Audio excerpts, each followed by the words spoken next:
Good evening, everyone, and welcome to Be the Media Huntington. Tonight is Tuesday, June 12th, and I'm Jenny Lee. And tonight I have with me Miss Dana. Hi, guys. And Miss Lisa. Good evening. So we just finished wrapping up a special that we did that we hope that you enjoyed watching on the Indian Hills Project. And we decided that we had so much more to say that we were going to break away and do a real quick episode on the things that happened this week, because so much did happen. But we didn't want to take away from the totality of what we were trying to accomplish in our video that we did for Indian Hills. And we hope to be bringing you more episodes like that are one issue episodes, but maybe also coming back like we are now to come to you live with our thoughts afterwards, and we'll be sharing them with you shortly. So we filmed Sunday. That was a lot of fun in Indian Hills. We had a good day. And then we went to the Village of Northport for lunch. That was really fun. It was sweet. What was the name of the place we ate at again? The Sweet Shop. The Sweet Shop. Do you know that my children ate that hamburger? Really? It was good, right? They talked about it. They want to go there. They said it was so good. It tasted like it was fresh. You had the chocolate shake. Oh, my God. I wanted to jump the table and try that. It was so great. And then, let me just tell you this horrible part. They had saltwater taffy. So I got a handful and I ate them. Then I had a tummy ache. I didn't share it. I gave my daughter the Oreo, the chocolate covered Oreos. I gave that to her. But I ate the saltwater taffy and then I had a tummy ache, but it was so good. Don't eat too much, you'll get a bellyache. Yeah. Got it. Yeah. It was, what I liked about it, it was like it was so old fashioned and it was nothing fancy. The plates weren't fancy. Nothing was fancy. No, it was old-fashioned. It was old, but it was good. It was good old-fashioned food and everything else. So yeah, no, I enjoyed it.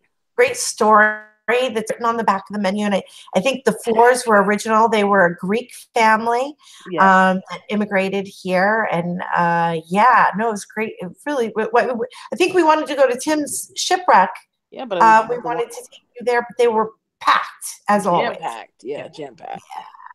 It's so sweet though. Everywhere you go, they have like a little thing where your dogs can get a little biscuit or some water. Like they even treat the dogs really good there.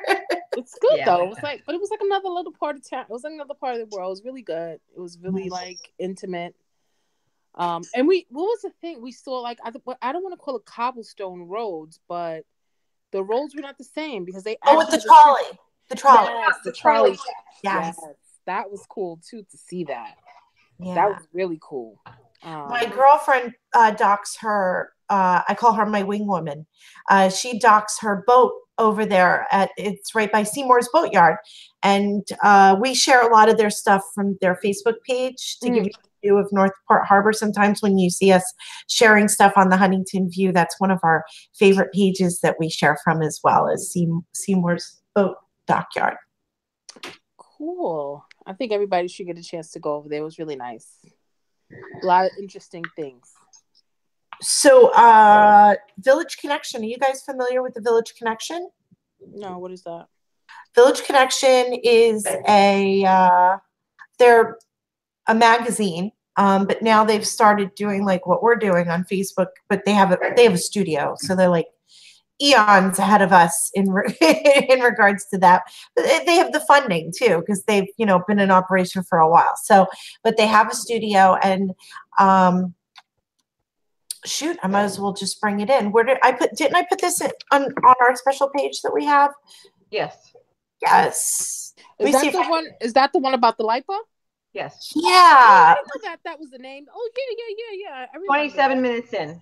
Yeah, 27. I'm at 32, but that's okay. I just want to give everybody a taste of what it was that we saw on this, and they can go back to on Facebook. They can find it, or I think we've shared it also. But here's a little taste of what they were talking about. the Northport Power Plant. I call it a power hub, and I'll tell you why in a minute. But they've owned it for a number of years, since somewhere around 2005. They have PSE&G that runs the plant, and they have LIPA that sort of powers the plant and transmits the electric. What happens is that they sued us because they said they've been overassessed. So the town has assessed them since 1998 for $3.8 billion. They say that the plant isn't worth any of that. And so they bring us to court and what have you. There's a bunch of different lawsuits that are going on that we'll keep out, but it's an interesting. So you're saying that the plant is worth less than $3.8 billion, considering everything that's funneling into the plant and what it supplies. I mean, I would think that valuation. I think it would be high. Do you feel that that's overvaluing? I actually think it's undervalued. Yes, that's what. Yes. Okay, that's my personal opinion. But what's happened is that during the research, I found that they had a number of other things come in there. They have an Iroquois pipeline, gas pipeline coming all the way down from Canada. That's some value right there. I would think so. That supplies all the gas for Long Island. Yes, and it goes into that plant and gets powered up as high pressure. Pressure gets reduced, and then it gets shipped up to Comac and supplies gas to everybody on Long Island. But it then goes back out into Long Island, pipeline down Long Island Sound to Hunts Point, powers a generator in Hunts Point and some gas, I believe. And then it goes across to the Bronx and powers all the Bronx. Pretty interesting, right? Yeah. What do you think that's worth? Real estate, Ed, what do you think that's worth? I Can you imagine going to the gas station and just having a never-ending supply? Yes. Okay. It's unbelievable. But wait a minute, they have something even more interesting. They have the Flag Atlantic 1 line, which is a 10,000-mile fiber optic line that comes from Europe, comes right into that plant. Okay, and then it goes into the gas mains and gets all that fiber optic cable is piped to those gas mains. Now, what is that worth? We're on, we have internet. We couldn't do this show without all this fiber optic and stuff. What do you think that's worth? So yeah, there's a fiber optic line coming from Europe into that plant. You're right. Mm-hmm. That's insane. Who would have thought? This is all online, so you can, everybody should take a look at it. Yeah, I think now. So that's just a small taste of that, which is what we've been covering here. I think we covered that last week at the town board meeting. It's a lot to understand. I mean, I've gone to the separate LIPA meetings. I've gone to the town hall LIPA meetings, and I still don't really understand the whole gist of what exactly are we fighting about or fighting for. Or I know it's messing up something with the pipeline. I got that part. I got that it was undervalued as far as costs go. But that's about it. I don't really understand the whole gist of it. Ajit wants to take it by eminent domain and turn it into a energy hub for Huntington that would be profitable enough because we're supplying enough enough electric for all of Long Island as well as the Bronx and other things that we would start to see a tax reduction because of the profit that would potentially being generated from that being a hub. So he's talking about using it in a totally different way than it has been being used before, which I think is very interesting because if you have two issues going on: A, what to do with the plant, right? Mm-hmm. B, that we're in the middle of the lawsuit with the plant. Because, right? So there really are two issues. So one of them could come in and be kind of like a silver bullet that could make our whole town start to be generating the type of revenue that would, increase the wealth in this town a lot, dramatically. Why did the plant close down in the first place? He's talking about tax reductions based upon profit from this. I don't know, the same reason Shoreham did. Why was that? Remind me. You're asking the hard questions right now. I don't recall. And who was opposed to Gene's proposal to take it by eminent domain? Oh, everybody. Everybody's been saying, what I have some people that get it. Like the people who get it and understand what he's talking about, they're like, wow. Like Jennifer Thompson, she supports it. Thomas Kehoe, and he's in Northport. So I think there's people, and then there's always going to be detractors. We were talking about this last week, how Mark was really just trying to protect his friend Stu Besson's job, which, by the way, I found out. Remember, I was asking the question today about how the attorney that they were trying to propose $1,600 an hour that got voted down, Gene's proposal at the last town board meeting, because they wanted to get the best in the nation, the best of the best. He was $1,600 an hour. And I was saying to myself, like, how much have they paid Stu Besson already? I asked this question out loud, and somebody told me that he's actually on salary at town. They put him on salary so his family would get benefits and all those other things. It wouldn't just be a per hour.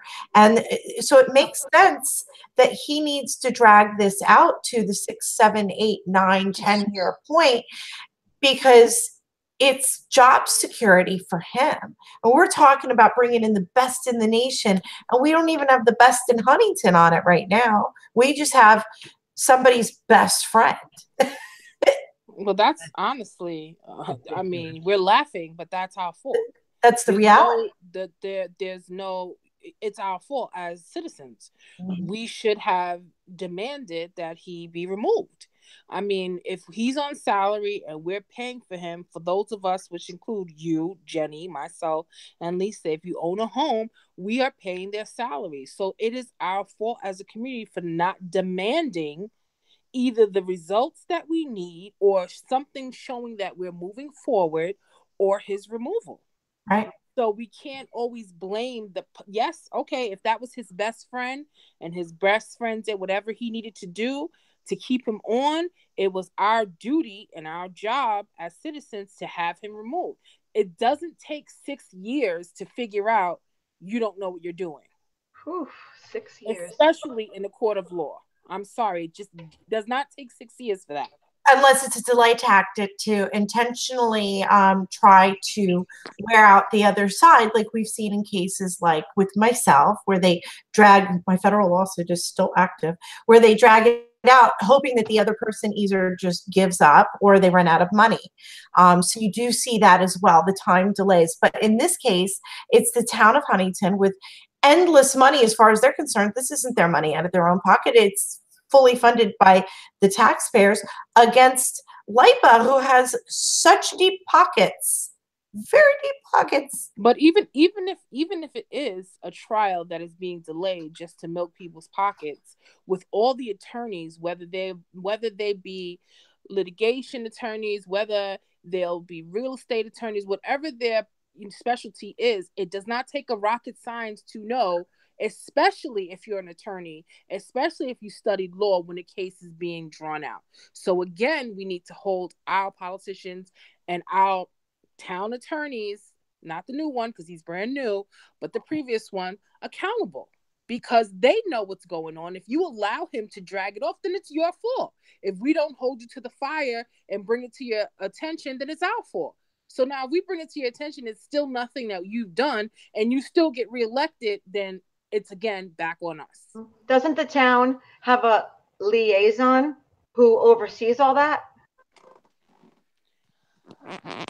Dun, dun, dun. Well, Lisa's on the roll tonight. We're going to take her mic. So what happens is there's a law, there's a code on the town code. And I learned about this a long time ago when they were first debating the LIPA issue.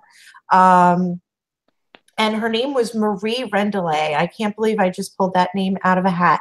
She went on record at the debates, the Meet the Candidates night, and had brought up that it was the supervisor's duty under the town code to appoint a the town council members are supposed to each be appointed to be a liaison to each one of the departments. And it's my understanding that I haven't seen it since the new direction took over and all went different directions apparently, but I haven't seen any appointments of any new liaisons. So the last one I know of was that Mark Cuthbertson was appointed as the liaison to the attorney's office. So that should be an interesting dynamic because there's now a new town attorney. So do you want me to see if I can try to find that while we're chatting? Well, I can tell you this much. I can tell you the new town attorney, Nick Ciapetta, he is not for the foolishness. And any shenanigans that may have gone down prior, I would highly doubt that he will allow that. I've known him for a number of years. I've watched him grow in many different aspects. He's a pretty much straight-laced, by-the-book guy, and he really works hard for his community. So if it's all that, chummy stuff, I believe he'll bring it to a head. He just doesn't, he's not about that type of lifestyle. He wants to get the job done. So if that's what was going on, hopefully he'll get in there and change things up. Can you believe I actually found this?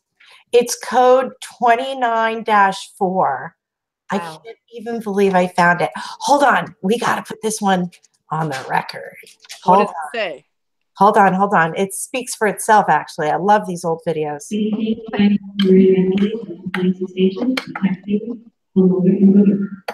thank you all for being here tonight.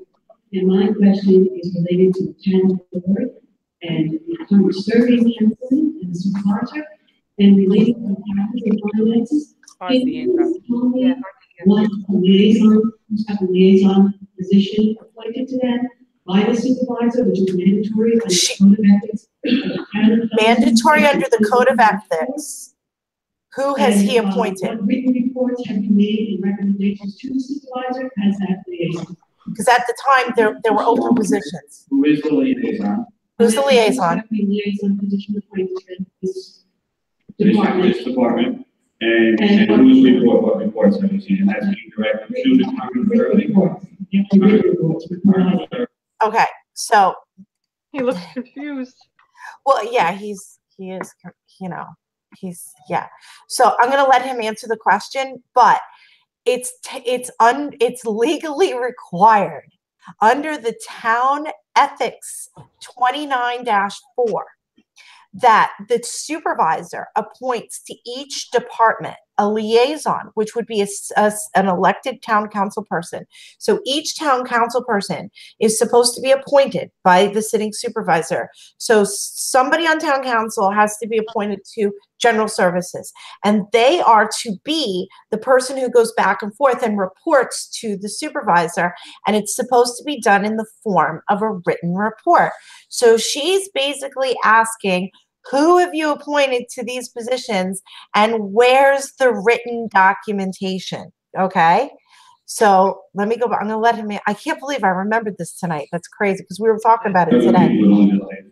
It's a mandatory requirement that the supervisor appoint each council person a liaison to the various departments of the general Huntington oversight. As far as I know, there has not been a liaison. I believe it should have been a liaison. I have gone over the budget process for the past 4 years, and it has been difficult for me to get information. I myself, as a council person, have been blocked, obstructed, and delayed from getting information. I even had to use a freedom of information request to get information. Can you imagine that as a state council person? As that's combined. So then I'm going to move my questions to Councilman Cuthbertson, please. And Supervisor Term, who's had service for 20 years, in 16 years. In those 20 years, Supervisor, have you ever appointed any of the councilmen liaison as is your required responsibility under the Code of Ethics? And that failure to do so calls removal from office. And do you think you're above the law? I think you're a little extreme in terms of removal of office. But failure to do so, that's what the code states. Sorry, let's stick with one question, okay? And we're gonna, okay, and then at the end, open forum, if you have follow-ups, certainly invite follow-ups. We're also offering our website as any follow-up questions that you would like to email to Greater Huntington. We will Oh, submit good, it. really? Okay, so. Jeez, Jim. Okay, so here's the code. Who is your liaison and what reports have you heard? General provisions. First of all, reports are not required. Okay, they are not required. They are, in writing. Liaisons keep changing, and we do this according to some of the topics that are at hand. At times, Councilman Hutchinson's been liaison to our voting community. Susan Berlin has been. I've had Mark Taylor sit with me on occasion on the fiscal things. We do talk, we don't agree, but we do discuss it. I've had Mr. Cook, liaison of the highway department. He offered this. Many of these things take place during our workshops and our exec sessions, and people take those responsibilities. Mr. Berlin is required. We've had several liaisons, and they've done the various jobs, and they change. They continue changing. Mr. Hutchinson works with the law. Blah, blah, blah, blah, blah, blah. Yeah, I can't take. So the town, so So the of course, town is comfortable, the old direction, I guess you should say, was comfortable enough to pay Stu for years and years and years and years and years to do nothing, but the new superintendent was against paying the amount of money for the best attorney to deal with it in a quick and swift. No, that's not what he didn't say that. He didn't. I mean, we got to be fair. He didn't say they were according to what they put out, they are the best. And I don't know about this new firm. All I know is that if the supervisor basically said it's not about the firm, it's about the money. Yes. If we are already in debt, we are already in the red. We can't afford to do that. We just can't, because there's no guarantee that they'll win it. Right. If he goes with that, we're guaranteed to pay whatever amount of money. And if we lose, we still have to pay back the other set of monies. So his political career would be ruined if he did that. He has to be feasible. Now, that's what his thing is. My thing is, if Stu was on this for this long, he's not working. Remove him. If we can't do the 1,600, that's fine. Give us something else. Right. Just because another attorney says that these people are the best, or because they won in that type of litigation, they're the best, that's fine. But as somebody who's studying law, there's no guarantee. Right. And when you're dealing with people's money, they want some type of guarantee. Be honest. We all want, we're dealing with our dollars and cents. We want some type of guarantee. Yeah. You know what I mean? So I don't think Chad is necessary. I don't think the new supervisor is necessarily going against what Gene wants. It's just the dollar amount. No, I know. I get. Yeah, but my point was, why are we going to keep paying Stu to do what, opposed to paying a new attorney to get in there and get it done? Yeah, but I know the money was an issue, of course. That's obvious. But the new direction hit a forked road. You know, that's what happened last week. Yeah, that definitely showed to me like there's some teamwork that needs to be worked on there. But honestly, some tension in town hall going on. But I kind of like everybody having their own point of view. Ed is the one, to me, and we all know I was not a fan of his, but Ed is the one on more than one occasion now seems to be the one that really fights for our town. And he comes out, he doesn't hide it. He doesn't, go around it. He doesn't mix up big words. He doesn't do it. He just says straight to the point. Yep. So maybe we need to give Mr. Smith a little bit more earplay, because so far he seems to have our best interest, and he's what I appreciate about him is that he just talks straight. That's it. I mean, he's very harsh in his delivery, but his point is direct and to the point. Nobody has time for sugarcoating bullshit anymore. No, I don't. He does not do that. He does not do that at all. But he is. I would be inclined to go as far as to say if he ran again, I might have to give him a vote. I might. I hear ya. I think I'm gonna have to drop my old favorite politician for a new favorite politician. Thing is, though, I'm stuck because he's an attorney. But whatever. They're not all bad, as I've been told by my best friend who's an attorney also, and I love her. So Not all. They're not all bad. oh, and they're I said it. necessary. They are necessary. Yeah. Fortunately. Yeah, that's the language people speak is, litigation, and that's how things are determined. I think with that whole LIPA thing, we need to, because everyone, Jennifer Thompson is very well versed on it. The other guy, Tom, is very well versed on it. I think what we need to do is just have a session where we just dummy it down. Let's put it into simple equation. If this happens, this is what's going to happen. You know what I would love to do? What? I would love to get Jean and Jen on this show. I don't think that would help because we need somebody else. But if they talk about it, I'm writing that down.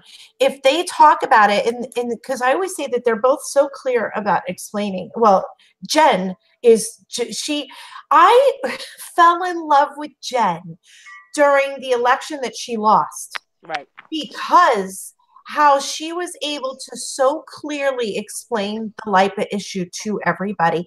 And she was just, to me, I was like, oh my God, it's not even a dumbing down. It's like you hear what she's saying because she doesn't speak like a politician. She doesn't. She speaks like I'm having lunch with my best friend and we're talking about the issues that are important to us. And that's why I hear her differently. I've talked with Jen a number of times, and I definitely think that she's very well. She has excellent information. However, I still don't know about this LIPA. I have no idea what is really going on. In all honesty, this is everybody. It's so funny. I look around on social media and even on some of I'm sure you saw Daryl St. George had put up the post there. And everybody's focused. We are in June, July, August, September, October, November. We're 5 months out from what everyone's calling the midterms. And although the midterms are very, very important to different people for different reasons. So the Democrats, they all want to take everything back from the Republicans and impeach Trump. And then all the people who are like, not even Republican minded, because it's party's definitely now the Trump party. They all want to get 60 people in so that they can push through the Trump agenda. So everybody's infighting here, and they're forgetting we have a town election going on down here that's also going to be, so the voter turnout is going to be a lot greater because you have the midterms going on. And as of right now, what it looks like is we're going to have, it's Joan Sergal's seat that's up, that was vacated by Susan Berland, and she appointed Joan Sergal on her way out the door. And it looks like Jim Leonick will be running against her. And there's going to be somebody else from the Independence Party, because I just got a knock on my door this afternoon about, I want to say about 6, asking for my daughter and my son, because they're both independents, to sign a petition to get someone on the ballot. Wow. I was so excited when she said the Independence Party. I was like, I'm not the person. It's my daughter. Did you get the name?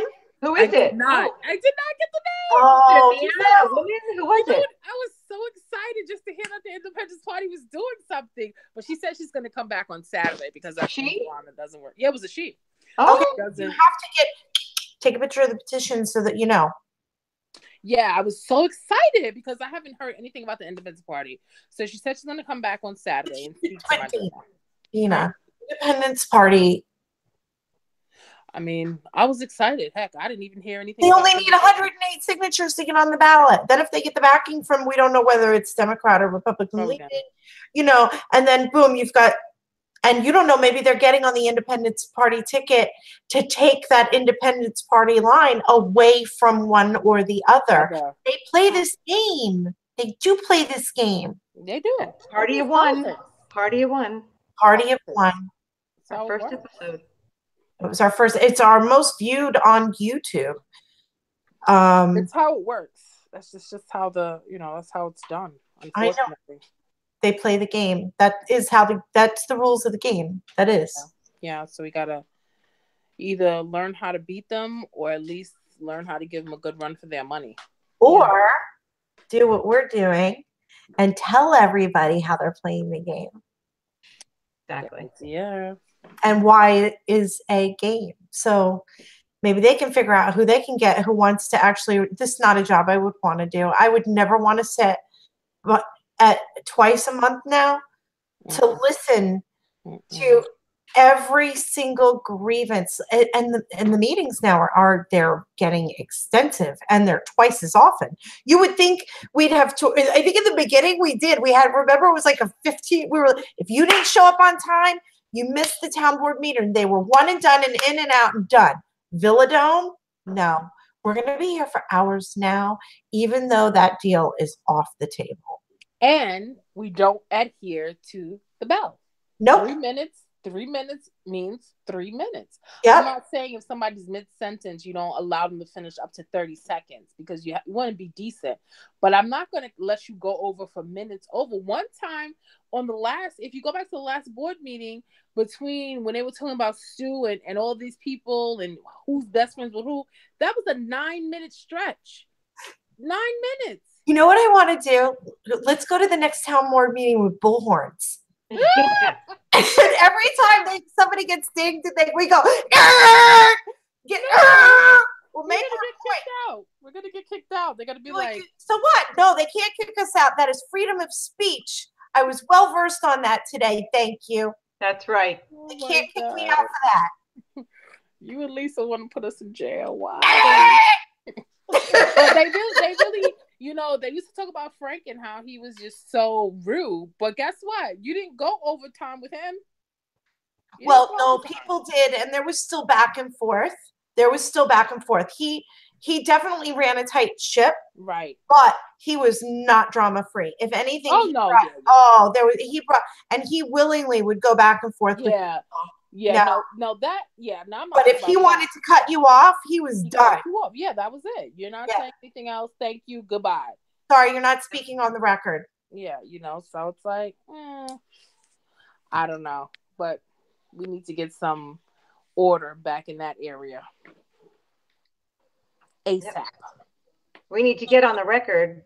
What was I going to say? Get on the record about these attorneys. I know that won't go over very well with Marky Mark. Here he goes. Wait, ready? You hear this?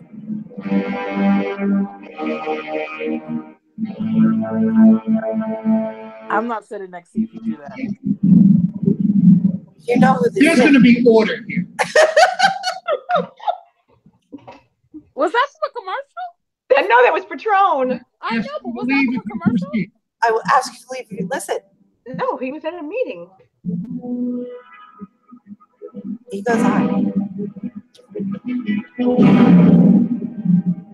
He's seeing something. You're out of order. You're not speaking on the public hearing. I am going to cut you off. I will cut you off, he says. And he did. You're out of order. No, you're out of order. Out of order. Yep. You're not speaking on you need to speak on the public portion. Yeah. No, he's right. I mean, because, for me, well, everybody pretty much knows how I stand right now. I'm very big on just give me the facts. I don't care about your personal drama. I don't care about that. And I'm very big on respect. You can love whoever you want, as long as you do it respectfully. And if you can have whatever opinion you want, do it respectfully. When they go up there and they carry on, not only are they disrespecting the supervisor, but they're disrespecting us at the same time. We're the public. You're not even giving everybody the equal amount of time to speak. And if you were up there, you would want somebody to give you the same respect. And as somebody who does moderating for many debates, it's not easy. I don't care how seasoned you are to get up there and listen to people and talk to people and bite your tongue. So where's the respect at? I don't understand that part. You know, though, Dana, you say you can love who you love, and one of my life goals is I just want to be loved in the same way that Mark Cuthbertson loves Stu Besson enough to hire him back for a no-show job with benefits. I just wish that I found that kind of love and friendship from someone that I was able to use the taxpayers' money to shower my lover with that love. Oh, I don't know if they're lovers, but did they date in the past? No, I think it's more like a bromance, like an attorney. Yeah. Okay. That's okay. There's nothing wrong with that. Yeah, just want to be loved like that. I'm hanging up. I'm hanging up because I don't know what's going on for the time. And I don't want to get caught up in anything because I'd be the one looking like, what? You know, I got to tell you, if I ran a town, I would definitely give you a job and lots of money and benefits because I love you. And you too, Lisa. Thank you. For like 7 years? Yeah. Pay my health insurance. I would appoint you enough committees to make sure that you retire. And if there was another lawyer who could possibly do a better job, no guarantees. No. We don't possibly a better job. You wouldn't pay them? We don't need the best. We need the best. I thought you were being sincere. I was listening with such intent. I can't stand you sometimes. Want to be loved. Oh yeah, I want to. Until she said the other part. I want a Marky Mark in my life. Like, what? Yeah. How did we get here? I thought we were being sincere. No, they tricked me again. I can't even get somebody to give me a ride sometimes. And man. I hope I don't call out Mark's name in the middle of the night. Oh, no.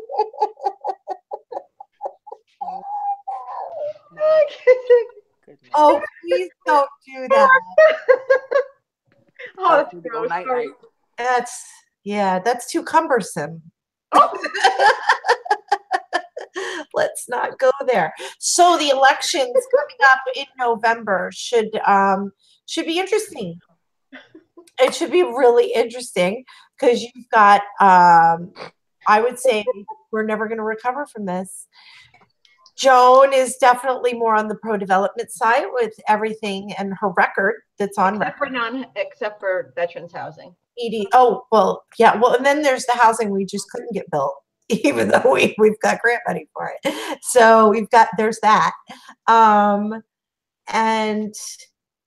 yeah, and then we've got Jim Leonick, who's already picked up the baseball bat and has joined Gene Cook on the new campaign trail with Tom Kehoe over the LIPA thing. So it's already starting to get geared up, I think. And they have to I was reminded today, my mother, who is a diehard Democrat, she met Leonick, actually came to my house. I wasn't here when he came, but she talked to him. She wanted to vote for him. Yeah, my husband said the same. Yeah. So I think people, if you're going to run against him, you might want to step your game up because he was able to get, Lamonte Mullins is a hardcore Democrat. I mean, she's a hardcore Democrat. And she wanted to vote for Leonick. I was like, Mom, he's a Republican. What are you doing? I like what he had to say. And he took his time and introduced it. I was like, oh my God. My husband is like, he came over, he sat on the porch with me. He sat down on the ground on the porch with me and we started just chatting. And he was such a nice, relatable guy. And after all that,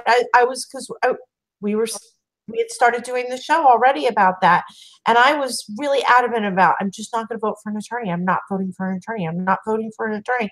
And I was thinking about it today. We have these real estate attorneys now that are, because before it was land use, that are coming into the plate and they're like, whoa, we're having issues in the real estate area now. With these beautiful homes that we used to love to sell. They had historical value. We used to know the people who moved and came in from home to home. Lisa, you know what I'm talking about. You were in the real estate business. And it's becoming impossible now. We are selling away the charm of the town. I agree. Yeah, that's very serious. I agree. We're doing a lot to the town because I've only been here 15 years, and I'm going to be honest with you. It's such a drastic change, all the way from the school district with the busing, the extracurricular activities, to all this development, which I just think is crazy. Yep. I think it is crazy. I lived in Nassau and I moved from Nassau because of all the development. And I lived there for 15 years before I moved here. So it's like, we're changing. At what point, when is enough enough? And that Indian Hills thing, you have to be crazy. You're going to be in somebody's backyard, literally. Right. Right. And not only that, but the effects to the environment, the effects to the land, the water. You want to take away the bluffs. Yeah. Hello, are you the coastal erosion line? They're building on it and then taking 300,000 cubic yards of sand out from an area that already shows that it's going to sink when you do that. What type of brainless operation is this? And like I said in that episode of Indian Hills that we did, there's a house up the street that you can see there used to be a house, and we said, where did the house go? Where'd that house go? Did it burn down to the ground? No, it needed to be leveled because of structural problems. Yep. Issues. Hello. That's not a red flag. They won't rebuild. You can't rebuild. Yeah. Let's take the bluffs away. Let's take the protection away. Let's take all let's build stuff up here and then take all the sand out underneath it, because that makes much more sense.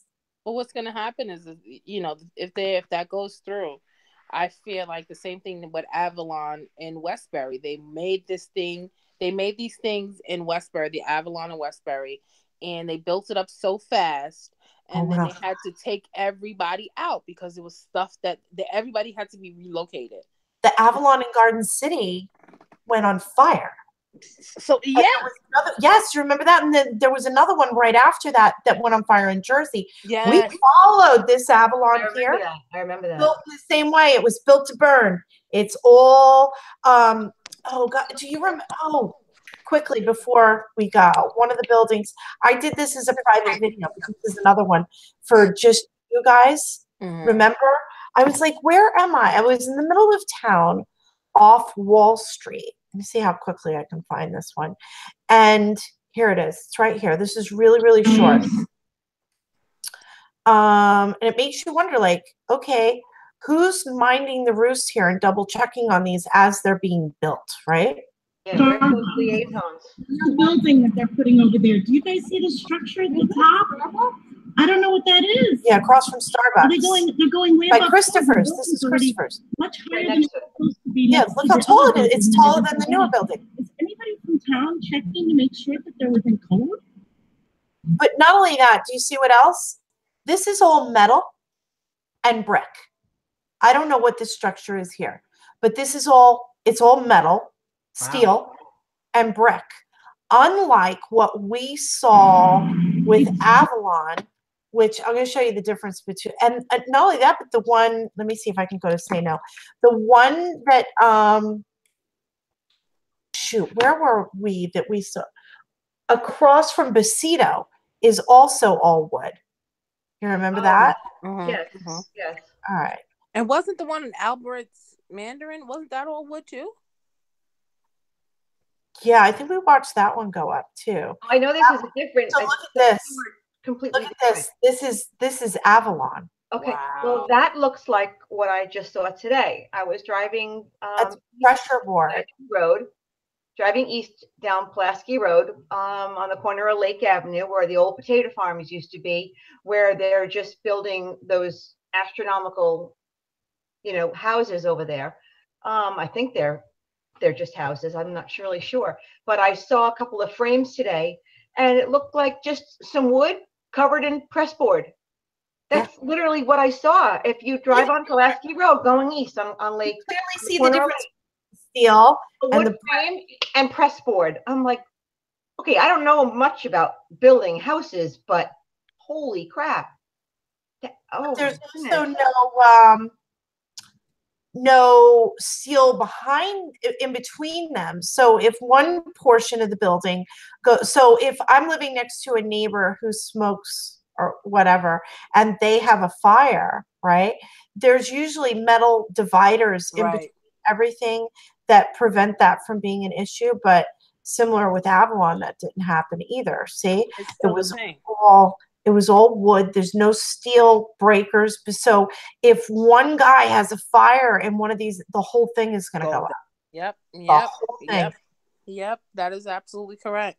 The fire department called this project to surround and drown, that they wouldn't be able to go in. They would have to just sit there with the water on it because it's built to burn as a structural collapse. Crazy. So Lisa, before we go, you wanted to mention Four Towns. There's a petition out for Four Towns. Yes. We'll actually share it on our Huntington View page. It's in Newsday today. It is you want me to read it? Yeah, you just let everybody know it's there. To the Suffolk County residents. Yeah, I won't. I'll share it on the Huntington View page. They're saying no to the developer who wants to hook up the sewers to the Southwest Sewer District. And obviously and go and sign the petition. I'll share a copy of the petition on the Huntington View page. So please, everybody, go there and sign this petition if you think it's a bad idea to have the developer hook up sewage to the Southwest plan. And what project is that for? Heartland. Exactly. And how many toilets of Flushing is that? A lot. 9,000. 9,000. And that's just toilets. That doesn't include the washing facilities as well as the commercial facilities, the tax abatements that the project has already applied for, and just everything that's going. I mean, more. Right. So it's 9,000 apartments.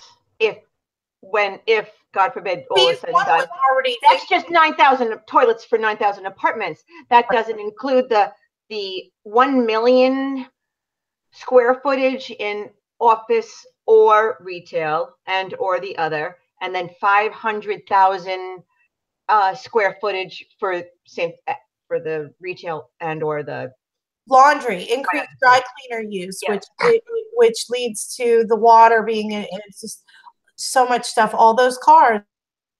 And who's going to treat all the grass if there is going to be any grass? Chemicals, more pesticides, more.